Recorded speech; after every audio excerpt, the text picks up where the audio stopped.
Kasi siya ang nagdidikta kung ano ang maganda. Huwag tayong paapi sa mga ideya ng iba kung ano maganda, kasi maganda ka, nilika ka ng Diyos. Baka hindi ka lang ang pinapauso ngayon ng mga produkto, ng mga magazine, kasi wala silang itinitinda para sa'yo o para sa iyong economic capacity. Pero walang nilika ang Diyos na pangit. Kasi Diyos ang manlilika, alam nga namang mali siya. Kahit hindi ikaw ang bet ng mga judges sa contest na sinalihan mo, sumali ka uli next year, iba na yung judges, baka manalo ka na. Di ba? Maraming ganun mga karanasan, natalo nung minsan na sumali uli, nanalo na, kasi iba na yung judges. So, pag may nagja-judge sa'yo, so, ikaw lang kasi ang judge. Pag may ibang judge, siguradong wonderful ako. Depende yan eh. Psalm 139, 15 to 16. Nothing about me is hidden from you. Ang kausap dito, Diyos. But with your own eyes, you saw my body being formed. Even before I was born, you had written in your book everything I would do. Unti-unti pa lang akong nabubuo sa sinapupunan ng aking ina, nanonood na kayo, O Lord. Kayo kasi may likha sa akin. Alam nyo ang nilikha nyo at alam nyo kung anong pupuntahan ang nililikha nyo. Kaya nandun pa lang ako, nalilikha, alam nyo na ang landas na tatahakin ko sa buhay. Itinakda nyo na ako magiging ano ako. Kaya nililikha nyo ako na maging magaling sa math, siguro gusto nyo ako maging engineer. Itinatakda nyo na ginagawa nyo ako magaling sa musika, siguro gusto nyo akong kumanta sa church o kumanta kung saan-saan. Kasi gano'n nyo ako nilikha, therefore gano'n ang kalooban nyo para sa akin, kaya alam nyo na kung anong pupuntahan ko. Kasi hindi ko naman pwedeng hindi puntahan yung nakatakda. Kung saan nakahapay ang kahoy, doon bubual, sabi na matatanda. Ang pinakamahirap sa buhay ay yung lumalaban ka sa iyong hilig, hindi mo sinusunod ang iyong hilig, yung design sa iyo ng Diyos, kaya tuloy hindi ka mag-excel. God designed and predetermined your general personality, your general direction in life. Kaya nga pati sa psychology, na profile na nila ang mga tao, yung mga temperaments daw. May sanguine, merong phlegmatic, merong choleric, merong melancholic. Generally, ang mga tao magpo-fall under those 4 big categories. Kasi talaga may categories. Merong kingdom, merong phylum, merong class, may family, may species, may subspecies. Meron talagang ganon. So God designed your destiny, but not the specifics. Halimbawa, dinesign ka niya na magaling sa musika, hindi naman siya nagdikta kung kakanta ka ba, tutugtog, o kung kailan ka kakanta. Yung details na yon, nasa sa iyo ng kalooban at sa mga nangyayari sa iyong paligid at may influence sa yung mga taong nasa iyong mundo. Pero in general direction, Diyos na ang nagtakda niyan. So yung free will na tinatawag, yung change, that is possible only within the inborn nature. Free ka lang within how you were created. So halimbawa, you were created na ang height mo is below whatever, below 5 feet or below 6 feet or whatever the standard. So may mga bagay na hindi mo pwedeng gawin kasi hindi yun ang height requirement na mamimit mo. Mahirap naman siyempre stewardess ka tapos 3 feet ang height. Kasi hindi mo maaabot yung mga unan doon sa ibabaw, di ba? Pero kung gusto mong sumali halimbawa sa Navy, gusto mong magtrabaho sa loob ng submarine, hindi pwede yung 6-footer kasi uuntog ka. Maliliit ang mga pinto doon. So, bagay naman doon yung hindi masyadong matatangkad. Kanya-kanya. You are free to operate within the context of how you were created. So, ikaw ay cactus, free kang tumubo at lumabay at mamulaklak sa mga tuyo na paligid. Water lily ka, water plant ka, doon ka sa mga matubig na lugar. So kung nasa tamang lugar ka, ikaw yung magpa-flourish. Kaya hindi nagpa-flourish yung mga tao nasa maling profesyon, nasa maling linya, nasa maling trabaho, hindi sila talaga magiging number 1 doon. Magiging second-rate, copycat lang sila. Pag hindi sila faithful to the original intent that God expressly gave to them as they were designed. Kaya maraming interpretation yung personality, yung sino ba ako. Sa Romans 7:18 to 15, I know that my selfish desires won't let me do anything that is good. Sabi ni Paul. Even when I want to do right, I cannot.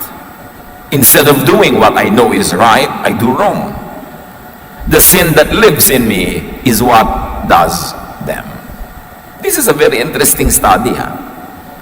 Either Paul really believed in what he was saying, or he was leading his readers into an inevitable conclusion as they follow the train of thought. But here, this is the sentiment of legalistic, Mosaic religiosity.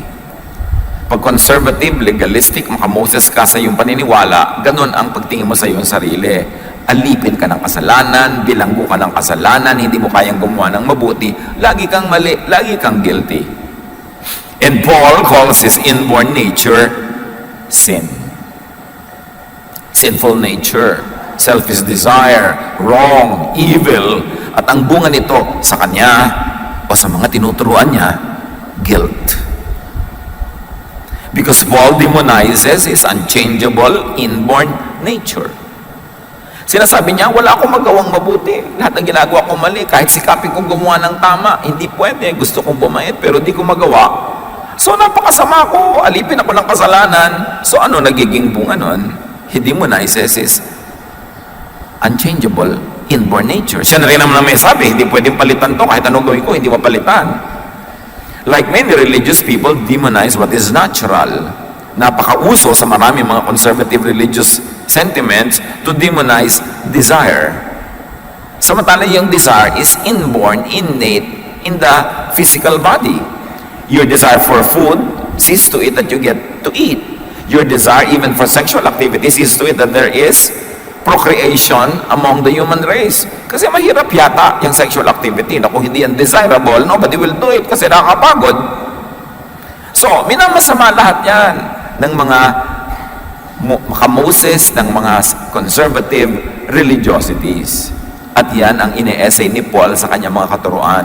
Kung talagang naniniwala siya doon, o device lang niya yon para pumunta sa gusto niyang tumpukin na usapan, that is known only to him. Romans 7:21-23 sa pagpapatuloy ni Paul. The law has shown me that something in me keeps me from doing what I know is right. But in every part of me I discover something fighting against my mind. And it makes me a prisoner of sin that controls everything I do. So sinasabi niya, mayroong isang batas na umiiral sa aking kalooban, sa kaibuturan ng aking puso, na nagsasabi sa akin kung anong tama. Pero bawat bahagi ng aking katawan, kinakalaban yung tama na iniisip ko kasi ang gusto ng katawan kong gawin, yung mali. So anong bunga niyan? Nagiging bilanggo ako ng kasalanan. Paul was talking about the contradiction between what he knew was right and what his body naturally does. Sabi niya, malinaw sa aking isip, na actually ang ibig sabihin ni Paul ay ito, malinaw sa aking paniniwala, malinaw sa aking kinagis ng katuruan, malinaw sa nakasaksak sa utak ko na standard of what is right and wrong, malinaw doon kung anong tama. Pero pag tinignan ko ang bawat bahagi ng aking katawan at ginagawa ko araw-araw, yung mali ang ginagawa ko. So may gera, yung iniisip ko at pinaniniwalaan kong tama at dapat sa katotohanan ng buhay ko na totoong nangyayari. Paul's natural self and mind and belief about what is right fight each other. So there was constantly a warfare because there is a warfare mindset. Alam niyo yung mga nalahian, nabahira, naturuan ng conservative religiosity influenced by the hatred of the Greeks to anything material or that belongs to the body because they only want the spiritual world. Anything like that, laging naka-warfare mindset. Kalaban ng aking espiritu ang aking tiyan na matakaw. Kalaban ng aking espiritu ang aking katawan na gusto magpahinga at masarapan. Kalaban ng aking kabanalan, ng aking mga sexual appetites. Laging pinaglalaban yan. This is very Greek, which influenced many New Testament Christians and even Old Testament Jews. Ang bunga ng ganitong pag-iisip, stress, and of course, inevitable defeat. Lagi kang talo. Kasi, minamasama mo yung natural, yung natural ang laging mananalo dahil yun ang natural, So yung ideya mo, your concept of spiritual perfection, your concept of an achievable morality will always lose. So you will be divided. You will be confused. That's why many religious people are depressed. Kasi depressive isipin na lagi kang talo. Pero kung magiging totoo ka sa sarili, if you judge yourself according to the standards of religious morality, lagi ka talagang talo. Here, Paul equates the law with what is good, and therefore with God. And then he equates his nature as sinful, and therefore bad. That's why he calls himself evil. And if you are in that kind of thinking, you will call everyone else evil. Because everyone else will fail by the standards that are in your mind. And even in their own minds. Kaya maraming religious systems nakadevelop ng coping mechanism dyan confession. Total, lagi mo rin naman ginagawa, bibigyan kita ng way out of guilt, confession. At naging malaking negosyo rin yung confession na yan. Kasi, ang mga tao, kahit sa mong ilublob na relihiyon, pare-pareho lang yan ang gagawin at iisipin araw-araw. Kahit ano pa ang relihiyon nila. And since Paul observes that this sinful nature prevails anyway, he thus considers himself a prisoner of sin. Is that how you consider yourself? A prisoner of sin? A hopeless sinner? Laging loser? Laging guilty? Laging masama?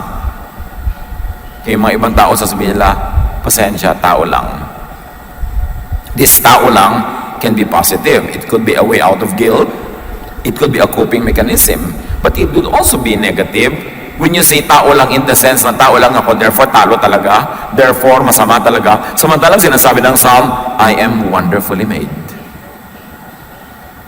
So pag sabi mong tao lang ako, to mean talagang masama ako, marumi ako, hindi totoo that you are wonderfully made. So Paul problematizes what controls him, the way he was designed, his nature. And when you problematize your own nature, you will have a lifelong problem because your nature will never leave you because you are your natural self. Paul fights his nature and destiny. Therefore, it will be a lifelong stress. Romans 7:24. What a miserable person I am. Who will rescue me from this body that is doomed to die? That is why I was proposing that we look at Paul two different ways. One, did he believe in what he was saying, that he was really inherently evil and hopeless? Or he was engineering the discussion to get to the heart of the matter? Yung pag ganyan ang pag-iisip mo, pag ginajudge mo ang sarili mo, sinusukat mo ang sarili mo by these religious standards, miserable ka. At dahil miserable ka, sinong makakapagligtas sa iyo sa misery na yan? And of course, Paul was driving at Jesus. He was bringing the topic to Jesus. He was making you know and feel that you're helpless so that you will look for help in the right place, and that is in Jesus. Ang galing niya magsulat. Paul thinks he fails miserably. Of course, he would think that if he really believed in what he was saying. But what if he was saying that, not because he believed in it, but because that was the belief of his readers? And going along with the discussion of Paul, it is inevitable for you to end at his prescription, Jesus. Na yun ang sagot sa hopelessness mo. Paul realizes his salvation, Jesus, which really is Jesusness. See Jesus, the person. Jesusness is the ideal, the whole teaching, the whole essence of spirit that was revealed in Jesus. And it is possible that Jesusness could be revealed, could be expressed, could be understood and enjoyed even in the context outside of Israel, outside of Christianity, because Jesusness is the idea and it can live in anybody. So may Jesusness din sa mga non-born again Christians. Kahit yung mga tinatawag ng mga pagans, yung mga tinatawag ng mga unbelievers, unchurched, when they love, when they are loving, when they are forgiving and accepting, meron silang Jesusness. Although probably formally and legally, wala sila nung formal religion na Christianity. Kaya mahalagang ma-separate sa utak ng tao yung Christianity itself as a religion and Jesusness. Because Jesusness can be experienced outside of Christianity. Because God loves all people. God reveals to all people. Kaya nakikita nyo ba? Kahit kaya naging born again Christian, naging committed sa evangelical, Bible-based Christianity, ang dami nyo makikita kamag-anak nyo na hindi nyo kasama sa church pero ang buti ng ugali. May Jesusness sila. At marami kayong makikita sa church na hindi Jesusness ang ugali, impactoness. Kahit pa sila born again at inilublob mo ilang beses sa baptism, may impactoness pa rin. So it is possible for Jesusness to thrive outside of formal religion. Siyempre, press release lang ng mga religion, sa kanila lang may salvation. Para doon ka mag-member at doon ka mag-ambag. Pero pwede bang ikulong ang Jesusness sa wall ng church, ng anumang relihiyon? That's why it's important to understand the spirit of Jesusness. Jesus is the person. Jesusness is the idea, the Spirit of God revealed in the person of Jesus. And that same idea could be revealed elsewhere, in other times, in other places. Other people can also experience the love of God kahit hindi sila narating ng mga Christian missionaries. Yung franchise ng missions, yung franchise ng mga churches and religions, press release lang yon para masolo nila ang mga converts. But the Spirit of God fills heaven and earth. The earth belongs to the Lord. Hindi pwedeng dumating lang ang Diyos sa Pilipinas kasama ni Magellan noong 1521. Siyempre, yung Spirit of Jesusness had always been with the people who are loving, who are caring, who are forgiving, and accepting. And that Spirit saves. That Spirit, that mentality, that understanding will bring you into the presence of God with or without formal religion. Hindi naman kasi pwedeng masolo ng relihiyon ng Diyos. Nauna ang Diyos sa relihiyon. Yung mga relihiyon, mga franchises yan, mga licenses, mga pag-aangkin sa Diyos. Pero hindi pa aangkin ng Diyos kahit kaninong religion. Kaya importante maintindihan natin the Spirit of Jesusness that was in Jesus. Because it can also live in you, it can live in other people. So, yung sinasabi ni Paul na napakasama ko, wala akong pag-asa. Is it a Pauline belief? A Pauline teaching? Or just a Pauline device to drive his readers and his listeners to the inescapable conclusion that outside of Jesus, they will only be in Moses, they will only be in legalistic religiosity, they will always be condemned. But clearly, Paul believed and taught grace. Paul believed and taught life through Jesus. And he very clearly also taught death through Moses, through the law. Sa lahat ng nagsulat dyan sa collection ng New Testament, napakalinaw ng pagkakaunawa ni Paul sa binigay ng Diyos na kaligtasan sa mga tao through Jesus and Jesusness. Now, the general essence and direction of individual personality is predetermined by unique inborn traits. Balik tayo sa yung natural self mo. Yan kaya ang tinatawag nila na genetic configurations, na talagang ikaw ay ikaw. Yung sinasabi na matatandang ang mangga ay hindi mamumunga ng santol,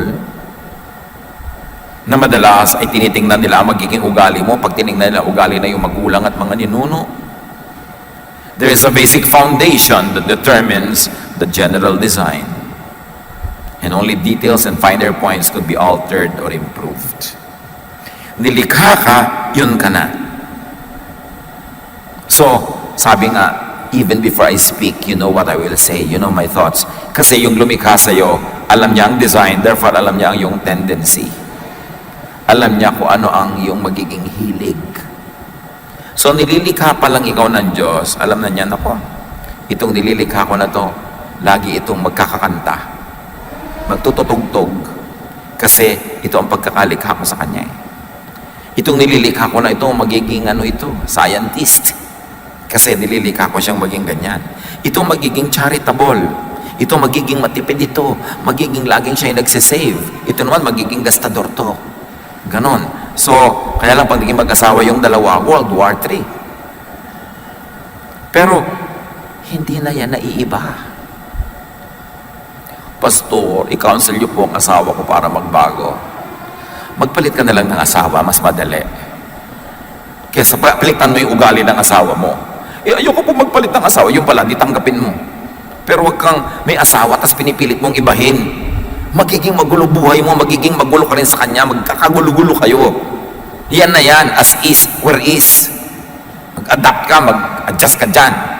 Intelligent people adjust. Kasi, hindi naman nababago ang tao. Mito lang yun. Bakit po nung naborn again yung isang pinsan ko, bigla nagbago? Pag-usapan natin yan maya-maya.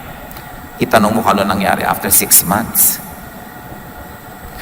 That is why Psalm 139 verse 4 says, before I even speak a word, you know what I will say.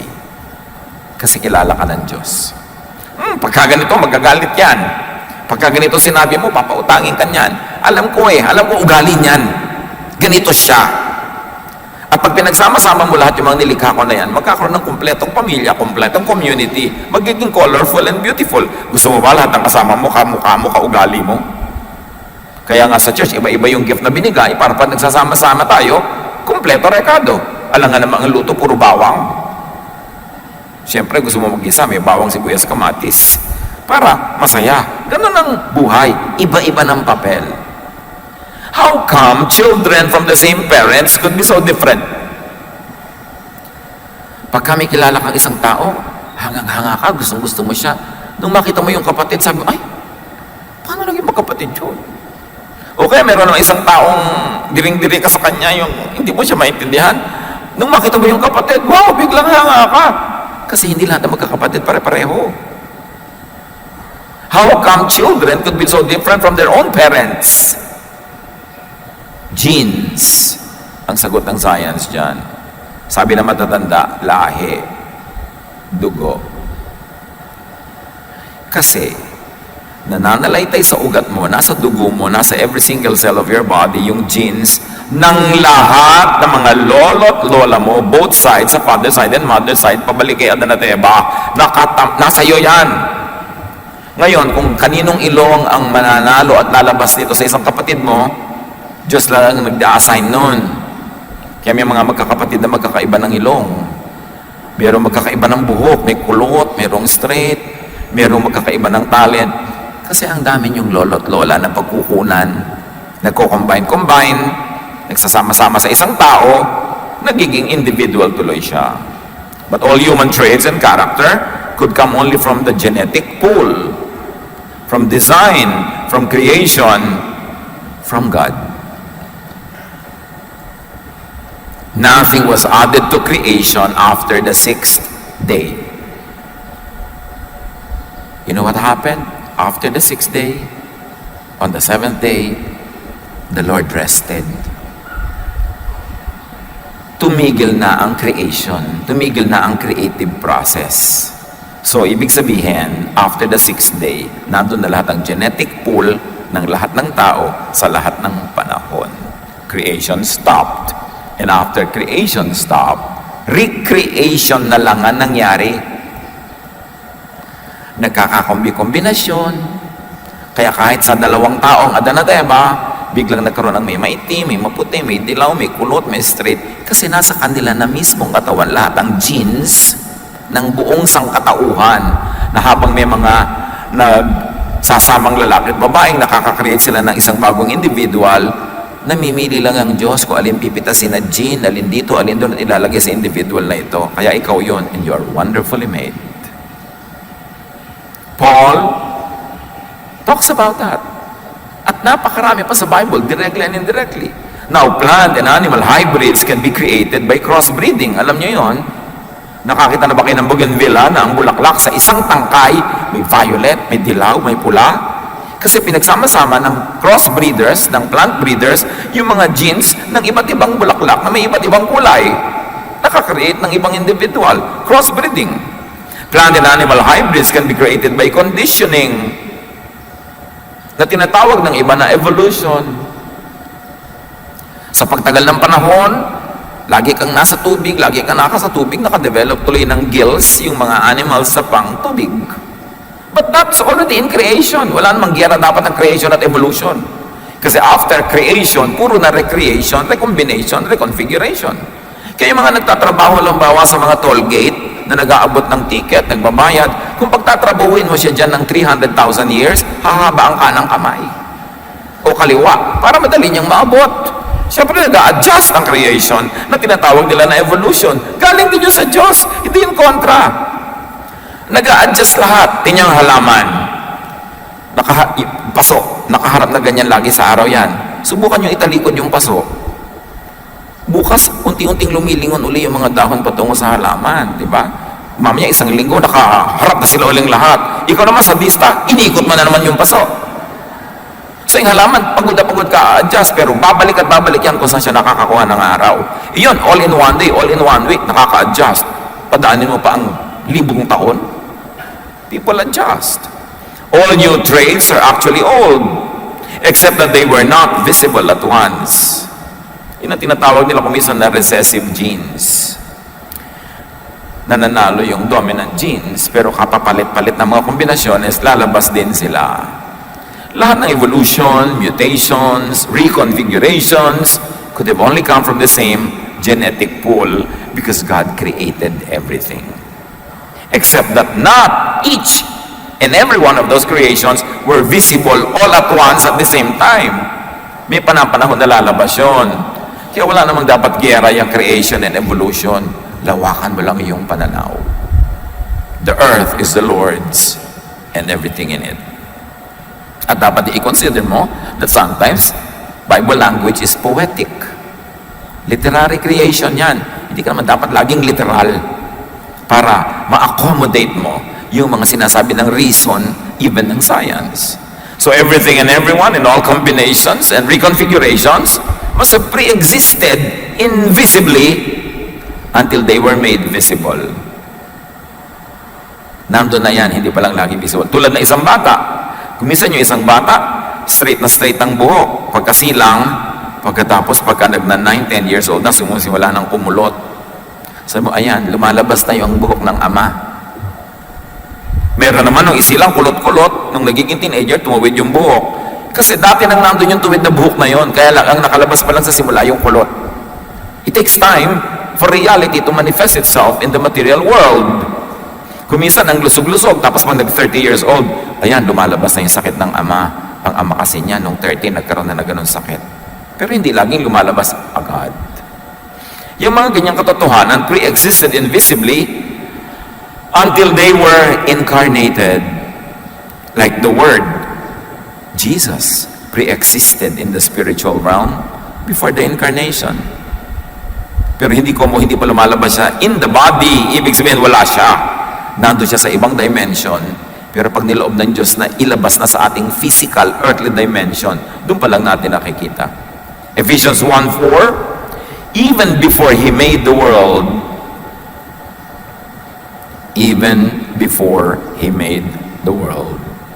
God loved us and chose us in Christ to be holy and without fault in His eyes. So sabi, bago pa na ang mundo, nasa isip na ng Diyos ikaw, kinrelate ka na niya, kaya lang hindi ka pa sumusuplot sa mundo. Parang si Jesus who was a Word, in the beginning was the Word, but then later on became flesh. Ikaw din nag-pre-exist ka na sa isip ng Diyos. At doon pa lang, banal ka na. Malinis ka na, mahal ka na niya. Kaya lang later on, ang pinanganak ka, na-develop ang mga civilization, ginawa kang demonyo ng mga relihiyon, pinasama ka ng mga man-made doctrines para kailanganin mo ang relihiyon para kalinisin at maibalik ka sa Diyos. Yun naman tinuturuan ng relihiyon, di ba? Masama ka, mali ka, marumi ka, pero mag-member ka sa amin, ibabaptize ka namin, mag-type ka sa amin, lilinis ka uli, babalik ka sa Diyos. Tingnan yung press release. But before the foundation of the world, before religions developed, God already knew about you and God already made you holy in His sight. Until religion condemned people, so that religion could be the sole dispenser of salvation. Alawakin ng pagkakaunawa sa Diyos, huwag siyang ikulong sa religious walls. Marami kasing ganyan. Pinipilit kang ibahin, baguhin ang religion, para lagi kang kulang, para lagi kang ambag ng ambag, guilty ng guilty, confess ng confess, hanggang kamatayan mo na yon. Hindi mo na maaabot yung kagustuhan mong contentment with yourself. Jeremiah 13:23, can you ever change and do what's right? And even if so, what is right? Whose standard is right? Can people change the color of their skin? Or can a leopard remove its spots? Of course. The prophet knew the answer. No. I cannot change and do what is right by your standard. I cannot change the color of my skin. If I'm a leopard, I cannot remove my spots. If so, sabi ni Jeremiah, then maybe you can change and learn to do right. The obvious answer is no. By the law, you can never do right. You will always be wrong. By the law, you can never change. You will always be hopeless and evil and needy of religious service. No one could and should be expected to change their God-given nature just to suit some man-made philosophy or theology, just to suit some man-made concepts of what is good and what is bad. Kasi kahit naman mga religions of the world, major religions of the world, may pagkakaiba-iba pa rin sila ng concept of what is good or bad. It is bad to kill. Yes, kill your karelihiyon, but it is good to go religious war and you will be rewarded by God. Ano yun? Kitang-kita natin yung pag-manipulate ng tao sa religious thought to benefit a certain society, a certain civilization, or a certain religious group. Kinakawawa ng majority ang minority, pinapakonform. And because the majority control religion, yung mga minority kawawa, they are made to feel evil, less, and they are made to feel like outsiders. Kinakawawa ng powerful ang weak. Di na dominate. Kaya maraming inventors ng doctrines, ng concepts of what right and wrong. Civilizations, ancient religions promote doctrines that serve their interest. This is social engineering. So it is all right to kill people who don't belong to our tribe. It is all right to kill people who don't belong to our religion. It is all right to dispossess people of their lands. Dahil gusto ng Diyos atin tong land na to. Do you think God will really do that? Sasabihin ng Diyos, kill the women, kill the children, kill everybody and get the land? O press release ng land grabbers. And they say, sabi yan ng Diyos. Ang Diyos ba naman na napakabuti at mapagmahal, ibibigay sa'yo yung nandun at pag-aari ng iba, tapos sabihin, patayin mo siya para maging sa'yo. You should critique even religious thought. Titingnan mo, sino nagbe-benefit sa teaching na to? Sino yung na-empower? Sino na di-disempower? And you will begin to know if it's man-made or not. Because many religions develop not really as a revelation from God, but as a social tool for engineering and social control. Study history. Kung paano na-develop ang mga religions. Siyempre, lahat yan i-claim, bumaba ang Diyos, kinausap yung kanilang founder. Pero sabi ng Diyos, patayin mo yung iba para maging sa'yo yung tinitira nila. Ganun. Maniniwala ka dun. Matthew 15:8-9. These people honor me with their lips, but their hearts are far from me. They worship me in vain. Their teachings are merely human rules. This is Jesus speaking and quoting even Isaiah 29:13. Sabi ng Diyos, hanggang bibig lang ang pagsamba sa akin ng mga religyones na yan. Malayo sa akin ang puso nila. Baliwala ang pagsamba nila sa akin kasi ang katuruan nila, invento lang nila para silang mag-benefit.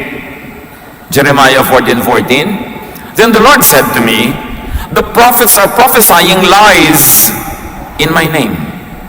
I have not sent them or appointed them or spoken to them. They are prophesying to you false visions, false divinations, idolatries, and the delusions of their own minds.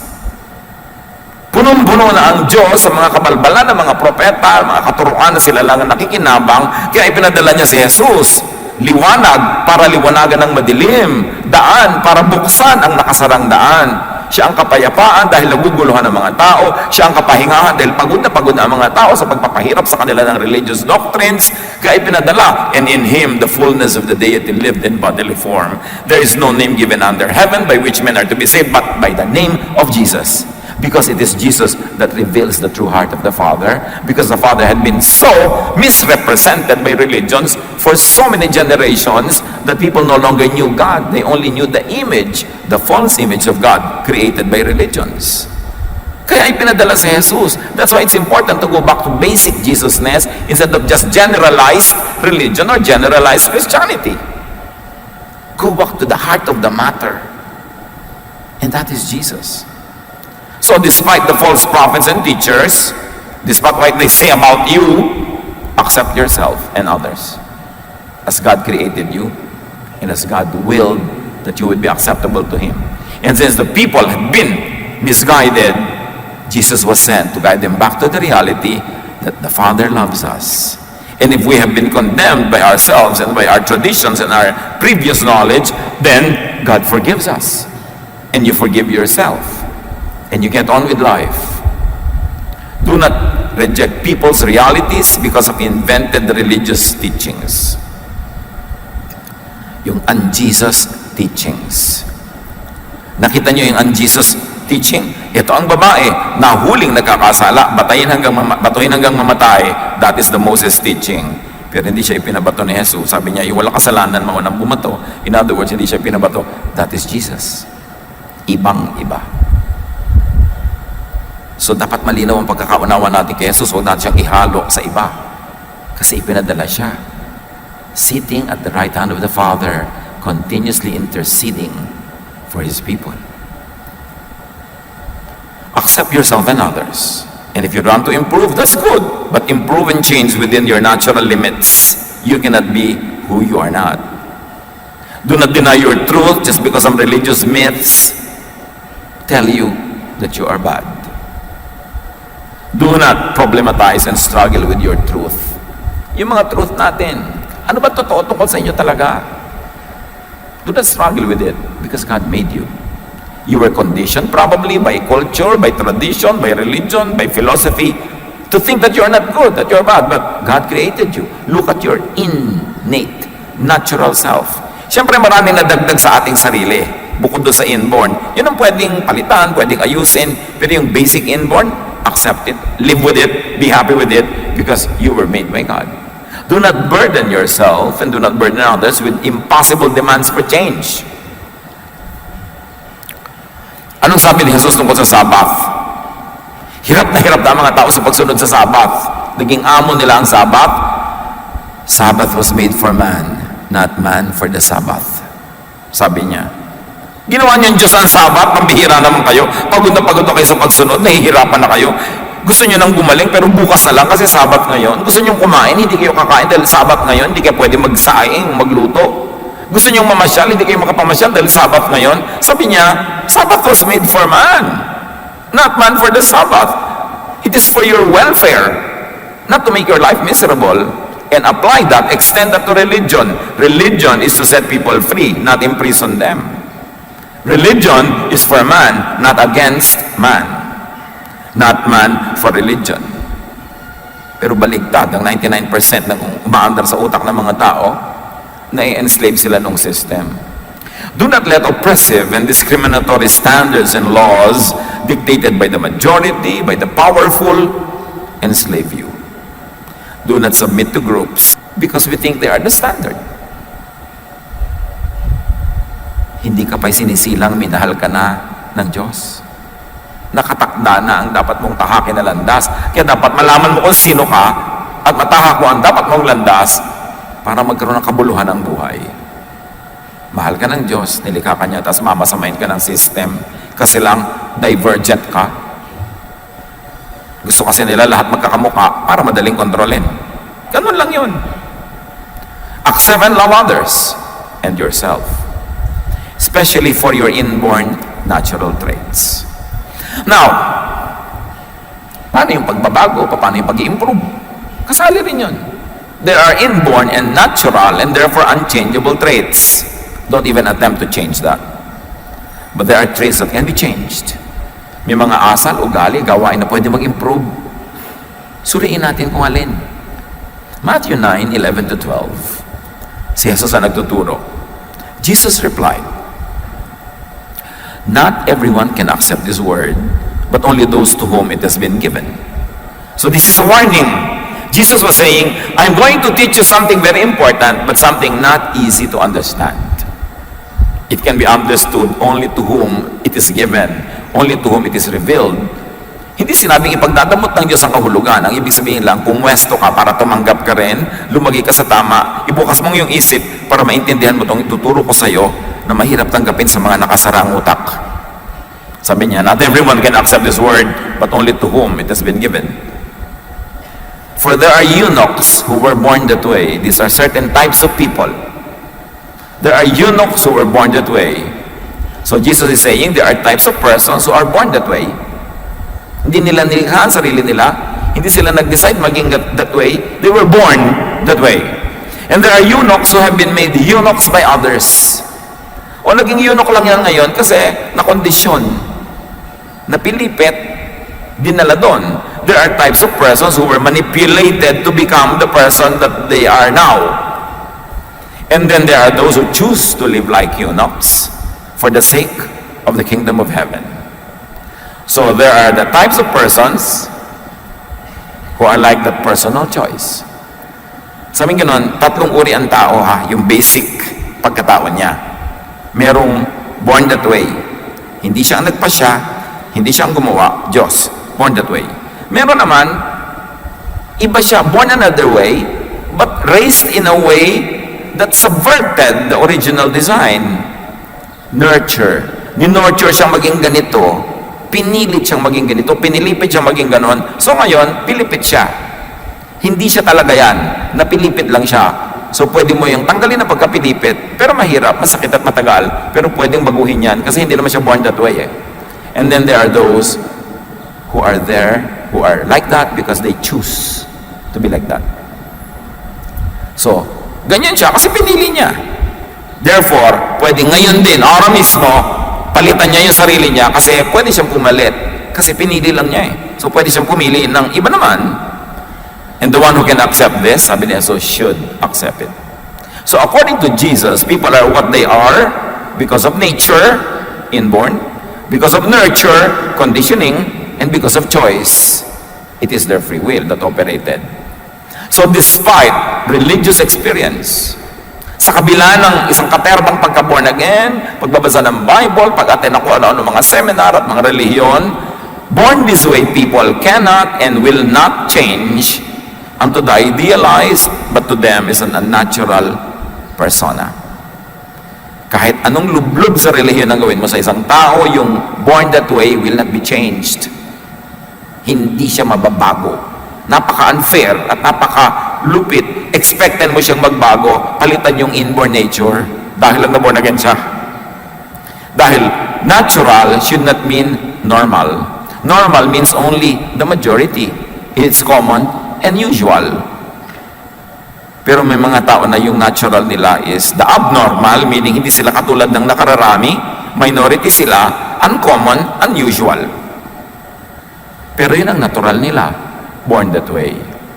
Cruel yung sasabihin mo, hoy, born again ka na, dapat magbago ka na. Meron mga, hoy, born again ka na, naninigarilyo ka pa rin. Yung pala, acquired yun na-addict na siya. So kahit sa kumain ng pages ng Bible, secret pa rin siya naninigarilyo. Kasi, it is an acquired behavior. Hindi yun born that way kasi hindi naman siya pinanganak na naninigarilyo. Pero na-acquire, naging habit, na-nurture, it can be changed. But only when re-nurtured, reoriented, retrained. It takes time. So, huwag mong expect na born again lang siya ngayon, iba na siya bukas. Hindi applicable yung mga ganyang expectation sa mga born this way. Those who were pressured dahil ang ine-expect ng lahat ng mga church bullies, hoy, born again ka na, dapat ganito ka na, dapat gano'n ka na, biglang naging ganyan na siya, na-pressure lang yun. Posing as changed would only backslide. Kaya yung mga dali-dali pinagtetestimony, nagbago po ako, wala tinagap po ang Panginoon, palakpakan ng mga tao, buong luhaan at duguan nila pinapalakpakan, tapos 2 months from now, wag ba-backslide, pagchichismisan nila. Kasi pinuwersa lang ng expectation na mag-testify at magbago. Yung pala emotional trip lang niya yung pagbabago, pero yung born that way niya, hindi kayang baguhin yun ng kahit ilang baptismo. Pagkatapos, i-condemn siya ng church na kahapon lang yung nagbubunyi sa kanyang testimony. Pinuwersa kasi siya magbunyi at mag-testify sa isang bagay na napilitan lang pala siya. Now, people who are made eunuchs by others, the second type, conditioned, nurtured people could change, as we were saying, but only by effective reorientation and through a long process. So kung meron siyang learned behavior, now considered sinful or wrong, pwede yun ma-unlearn by living in the opposite type of behavior for a long time para ma-deprogram siya. Learned behavior could be unlearned, conditioned could be reconditioned, oriented could be reoriented. Ito yung mga pwedeng, binabago na siya ng Diyos. Work in progress. Pwede yon. So may mga naboborn again, tumatanggap sa Panginoon na hindi nagbabago kasi inborn. Meron namang nagbabago kasi acquired and learned behavior lang. Pwedeng palitan by re-education. This could so easily revert also to acquired persona. Pwede rin siya mag-backslide. Kasi habit, force of habit. So huwag ka masyadong cruel sa tinatawag na nagba-backslide. Now, the third type, people whose affected personalities were chosen by them could choose to change. Yun yung nagpasya po ako na sumunod sa Diyos at baguhin ang aking buhay. Kaya mong gawin yun because once upon a time, nagpasya ka rin na ganyan ang gawin mong buhay. Choice mo. So pwede mo rin palitan by choice. This change could be quick and sustainable at yan yung dali-daling itinetestify ng iba. Kaya hindi tayo mahilig magpa-testify kasi marami tao na papasud. Salain nyo kay Jesus. Kaya may mahalagang Jesus filter. Kaya may Jesusness. Lahat ng turo ng lahat ng tao, lahat ng nilikha ng Diyos, lahat ng mga mangangaral, salain kay Jesus. Kasi si Jesus lang ang the way, the truth, and the life. Siya lang ang tunay na anak ng Diyos. Siya lang ang tunay na nagsakatawang tao na salita, na berbo. At sinabi ng Panginoon, ang Ama sa langit, this is my Son with whom I am pleased. Obey Him. Ano man ang nakatira dyan sa utak niyong religious concept of what is right and wrong, who is right or wrong, salain kay Jesus. Siya lang ang standard. At sa Kanya lang tayo lalaya. Sa Kanya lang tayo magkakaroon ng kapahingahan at sa Kanya lang tayo magkakaroon ng kapayapaan. Huwag tayo makipag-away sa Diyos. Yung mga hindi kontento sa kanilang sarili, ginajudge ang sarili nila dahil ginajudge sila ng reliyon. Go back to Jesus and ask, Jesus, ano ba ito? Inborn nature ko ba ito? It must be. Kasi 3 days old pa lang ako, alam ko ganito na ako. Hindi ko ito pinili. In fact, marami kong ginawa para ibahin ito, para hindi na iba. So this must be my inborn nature. I should stop quarreling with you and with myself. Isaiah 45:9-11. Woe to those who quarrel with their maker, those who are nothing but potsherds among the potsherds on the ground. Does the clay say to the potter, what are you making? Does your work say, the potter has no hands? Woe to the one who says to the father, what have you begotten? Or to a mother, what have you brought to birth? This is what the Lord says. Do you question me? Or give me orders about the work of my hands? Nilikaya ng Diyos. Kayong mga ina, mga ama, more than anyone else, kayong nakakaalam kung ang anak nyo born that way. Isinilang pa lang, nandun pa lamang sa crib, alam nyo na, may ganitong ugali, may ganitong character, alam nyo born that way, tapos pipilipitin nyo, papatayin nyo buong buhay para maiba. Kayong saksi kung paano siya pinanganak, na hindi pinili ng bata na maging ganun siya. That's why yung mga magulang, magpakamagulang. Sabi, huwag kayong makipag-away sa ama. Siya ang lumikha. Who or what is your natural self? Suriin na natin mga sarili natin. Inaaway nyo ba sarili nyo? Inaaway nyo ang Diyos? Inaaway nyo yung iba? No, you're born that way nature. Accept it. Thrive in it. Enjoy it. Know your nurture character and re-nurture. If it is not in conformity with Jesusness, know the choices you have made about yourself and make other choices if the choices you have made before are not in conformity with Jesusness. But if they were, continue to choose that way. At tanong din, what is your kapwa-tao's natural self? Your husband or wife, your son or daughter, your father or mother, your sister or brother, your friends. Sila din likha ng Diyos. Sa bawat isa, merong born that way na ugali at pagkatao. Meron namang nurture lang at meron namang choice lang. So, tatlong uri ng operation. Do not expect yung mga born that way na magbago tulad ng mga taong who chose to be that way or who were just nurtured to be that way. What needless struggles and stress do people go through as they force themselves and others to suit man-made religious and social ideals?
God sent His Son to set us free. Matthew 11:28-30, sabi niya, "Come to me, all of you who are tired and heavy laden, and I'll give you rest. Take my yoke upon you and learn from me. My yoke is easy, my burden is light, and you will find rest for your souls." Yun ang gusto ni Jesus para sa atin, rest. So stop contending with your Creator and stop contending with your kapwa creation. If Jesus teaches us to love even our enemies, surely we can more easily love our non-enemies, others, even ourselves, who were born this way